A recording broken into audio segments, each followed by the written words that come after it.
yang dipegang oleh Pak Jokowi identik dengan ijazah pembanding ada 13 yang lain. Artinya kalau dikatakan ijazah ini 99,9% palsu, maka 13 yang lain logika juga palsu. Bagaimana dari sisi psikologi forensik? Saya membayangkan bagaimana, saya coba konsisten dengan apa yang saya katakan barusan. Hasil uji itu tidak boleh memakai analogi. Hasil uji itu harus dikenakan terhadap satu persatu objek yang sedang diperkarakan itu apa. Maksudnya gimana? Maksudnya gimana? Jadi begini. Misalnya Pak Jokowi pegang ijazah, diuji dengan 13 pembanding. Harusnya gimana?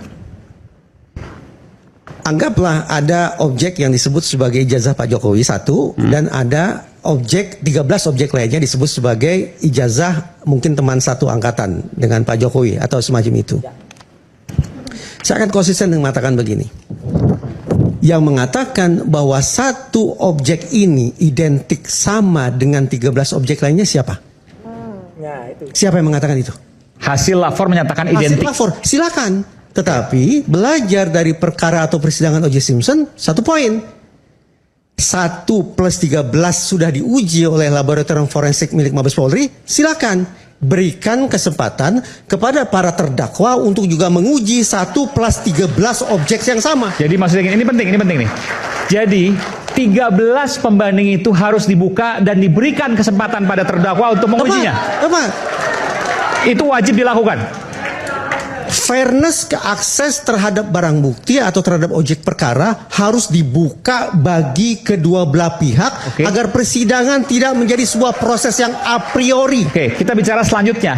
Proses itu dilakukan pada saat penyidikan sekarang, pada saat penuntutan atau pada saat persidangan. Sejatinya saya berharap bahwa di tingkat penyidikan pun akses itu sudah dibuka bagi kedua belah pihak. Oke, terbuka bagi kedua belah pihak. Jadi diberikan akses kepada kedua belah pihak. Jadi bukan hanya diperlihatkan, tidak boleh dipegang, tidak boleh diraba, itu dan 13 lainnya kemudian tidak dibuka. Itu merupakan uji saintifik, Mas Aiman. Kalau sebatas melihat dari jarak setengah meter kah, 1 meter kah, pakai kacamata kah atau tidak, itu menurut saya yang awam ini itu bukan uji. Jadi pada waktu gelar perkara khusus harusnya 13-nya dibuka, 1-nya dibuka, dan boleh dilakukan uji forensik atau uji lapor sendiri. Fairness akses terhadap barang bukti atau objek perkara itu harus berlangsung semestinya dari hulu sampai hilir. Tapi apa boleh buat? Maka tadi Anda katakan saya tidak percaya pada keduanya karena ini mata.